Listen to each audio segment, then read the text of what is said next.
Welcome to Enhancing the Human Experience, the podcast designed to help you consciously create and live your best life. Now, this episode is sponsored by my new course called The 7 Pillars of Personal Development, Supporting an Extraordinary Life. And it's all about working on doing the inside work, doing the inside job that is required to develop yourself so you can have great experiences in every area of your life. Now, in that course, I take a little bit different look at personal development, and we look at developing your relationship with yourself in those 7 key areas.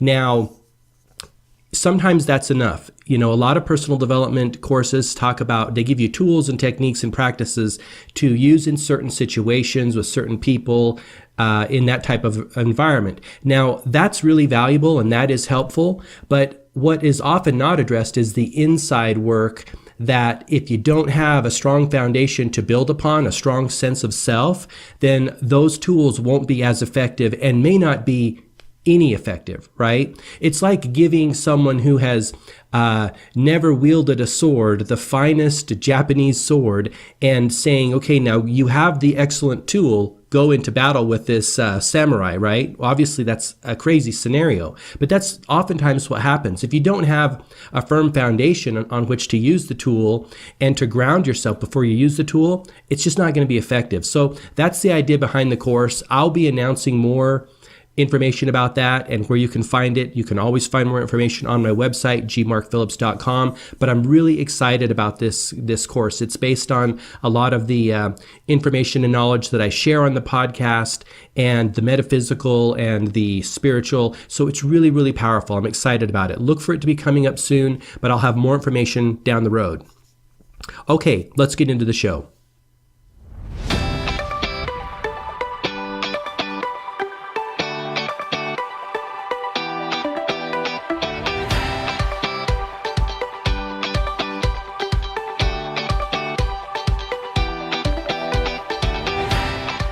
All right, on this episode, this is going to be kind of a throwback episode or a what would have been episode. In my Instagram feed recently, I mentioned that I was going to start this podcast and I was going to call it Man versus Mind. In the game of life, winning begins within. And I was very close to doing that because a lot of my work and a lot of my stuff that I focus on really does focus on the inner battle. There's no one holding us back, no entity outside of ourselves that is causing us to live the life we have or not realize the goals and dreams we're setting for ourselves. It's all an internal battle, isn't it? And you probably already know this in your own life. Nothing outside of yourself needs to change for you to have the experiences that you want. It's all what we need to do on the inside. And so I was really passionate about that name, but in the end, I decided not to do that and decided to title the podcast Enhancing the Human Experience and move forward in that reign. But this episode is all about what the content would have been had I rolled forward with that Man versus Mind.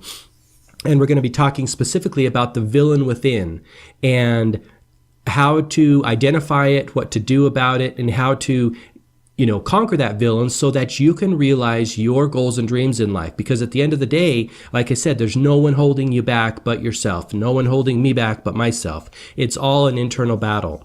And so I've got a few books here that I want to talk about and talk about what other people title and what other people name this entity. People like Stephen Pressfield, Brene Brown, even Ralph Waldo Emerson talked about it in his essays. And we're all talking about the same thing, right? But people talk about it in different ways. And, like Stephen Pressfield talks about it, he calls it the resistance. And being a creative and a writer that he is, he makes the point that he has to fight his resistance every single day when he gets up, that the words don't just naturally flow out. You have to draw them out and you have to be an active participant in getting them out into the world. And the way I look at that is that the world is conditioned consciousness. You have your own conditioned consciousness that holds up and props up your life the way it is. And as a collective, we all have our own conditioned consciousness that is collective consciousness. And this is why it's very challenging to get ideas to be received in the world by people, even people close to you, even yourself, right? Because your conditioned consciousness is resistant to those ideas because it doesn't fit into the constructs that you've already defined for yourself. And those constructs could be made on a subconscious level or a conscious level. Ultimately, I believe it all has to come through our consciousness.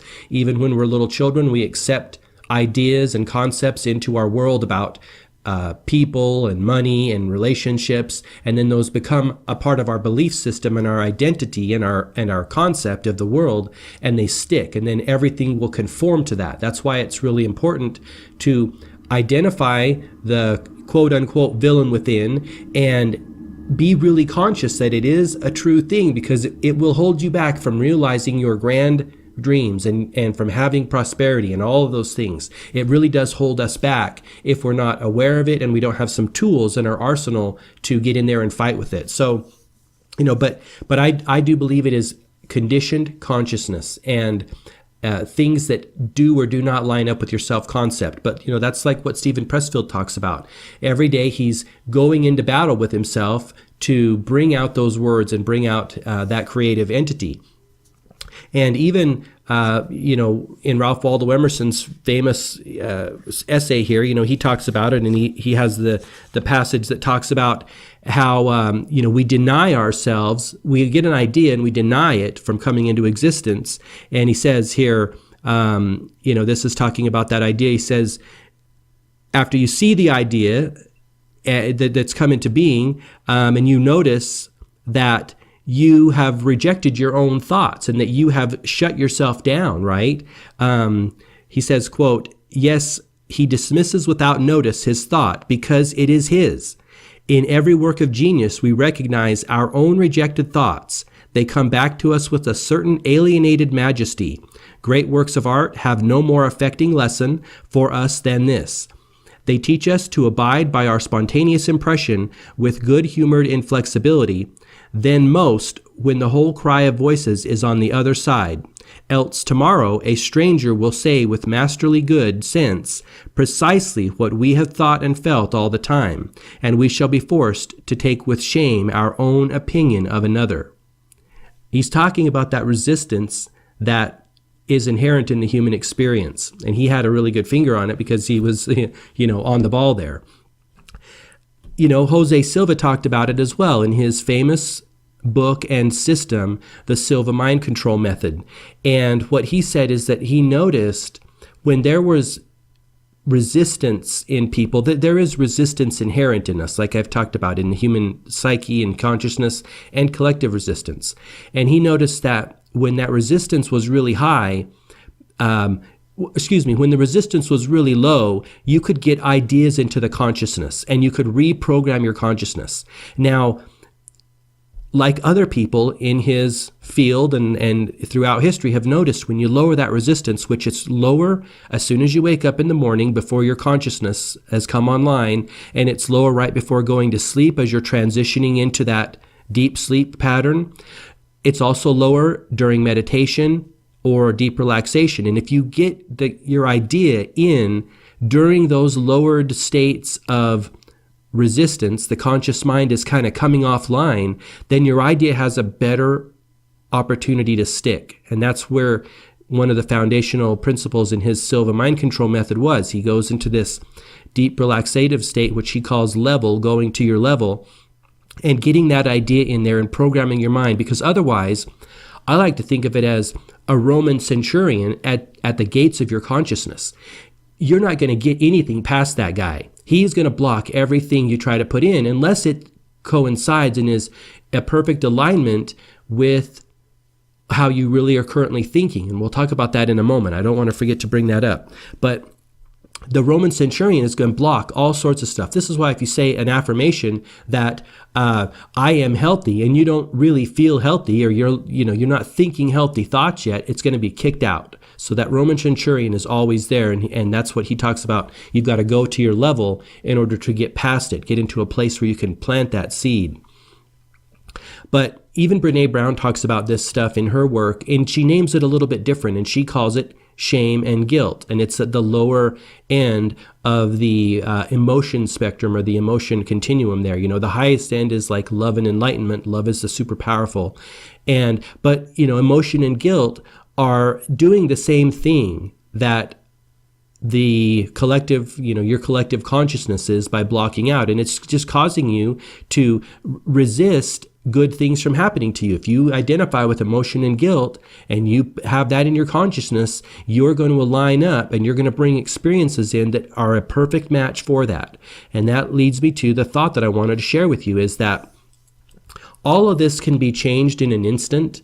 Now, that's easier said than done, and you probably realize this in your own experience. It can be changed in an instant because it's all based on thought, and it's all based on what you identify with and how you build your self-concept. Neville Goddard talks about this a lot in his work, and I'm a really big fan of it, that your self-concept is the governing factor to everything that happens to you. If your self-concept isn't such that will allow you to be healthy, right? If you don't identify with health, if that's not part of your self-concept, then you're never going to get there because it's always going to be blocked out. But again, it's a different way of looking at this conditioned consciousness, right? It's all consciousness, however way you want to approach it and get into it. This is why all these people are really saying the same things, but ultimately it's about one thing. What are you thinking and what are you identifying with, and how is that building into your self-concept? So the way to do it, the way to really get past all of this and actually design a self-concept and an identity is to watch your thinking, ultimately watch your thinking. And you have to also know what identity you want. And I like to look at it in this sense, like Stephen Covey talks about, begin with the end in mind. Whatever end goal you want, whether it's being healthy or being wealthy or having great relationships, if you start with the end in mind and then reverse engineer it and say, okay, who do I need to be in order to have those things in my life? And then what do I need to do in order to have those things in my life? And then you just start making your list. Who do you need to be list? And what do you need to do list? And that ultimately then is going to be your program you're going to push into your consciousness at those peak states of most, that it's best delivered to your consciousness, right? That it's most receptive. That's the early morning. That's after meditation or relaxation, and then in the evening. And then it just becomes a repetition. And just like anything conditioned in life, whether you're conditioning your muscle or your lungs where you're running, it's just going to take time. And you know what? It's going to be kind of painful at the beginning because you're coming from a place that may be radically different from that. And I speak from my own experience in my own conditioning of consciousness and self-concept, that you do have a tendency to sometimes revert and bounce back. But like anything else, when you get knocked down, you get back up on the horse and you start riding again. There's just no other way to get around it. Otherwise, the quote unquote villain within you will win. And that's something none of us want, because it makes our lives stay exactly the same as they were yesterday and the day before and the day before. Because once that momentum of the consciousness gets going, it becomes very, very it becomes more difficult to change it the further the momentum goes. And so there comes a point where you have to literally like draw a line in the sand and face that momentum and say, look, we're turning it around to go the other way. That's the only way that I've ever discovered, based on all the things that I've studied and all of the stuff I've learned to do it, is you just actually have to do it. Like anything else, right? It's not rocket science, but it does take some initial willpower. But using your imagination and thinking of yourself being that way will allow you to bring into play your energetic being and your imaginative being and your spiritual aspect, which will make your work in the willpower arena much easier, really much easier. And actually you'll be drawn then to that person that you want to be, and you'll be drawn to be that person and to do those things.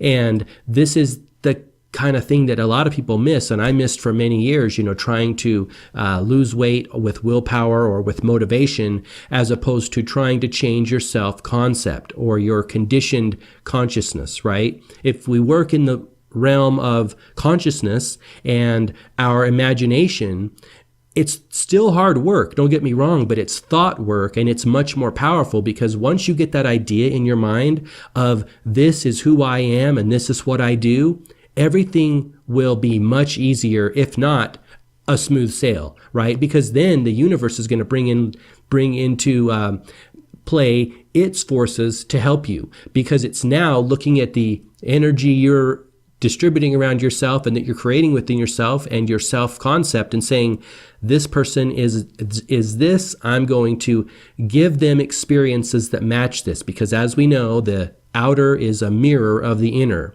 And so that's the real value that I want to offer you in this podcast is when you change your conditioned consciousness, when you change your conditioned self-concept, which may be 10 years conditioned, 20, 30, 40, could be really, really impregnated into your consciousness.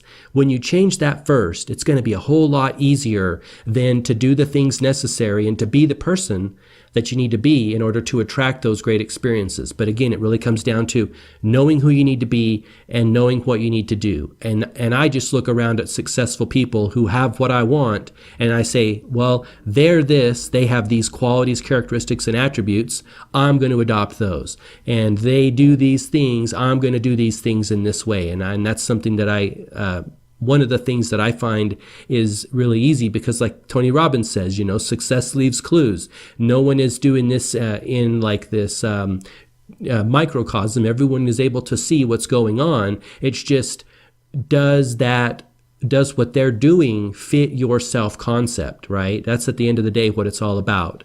And so I hope that's helpful. I mean, that's kind of in a nutshell of the work I was going to do on Man versus Mind, but also continue to do, just put it into enhancing the human experience and a different type of branding package. Eventually, somewhere down the road, I do plan on bringing the Man versus Mind online in a product of some sort that's built around this, because I do still believe that it is the crux of enhancing the human experience, this inner battle we go into every day, and how we come out of that. Whether we win or lose, that determines our life. Napoleon Hill said, if you do not conquer self, you will be conquered by self.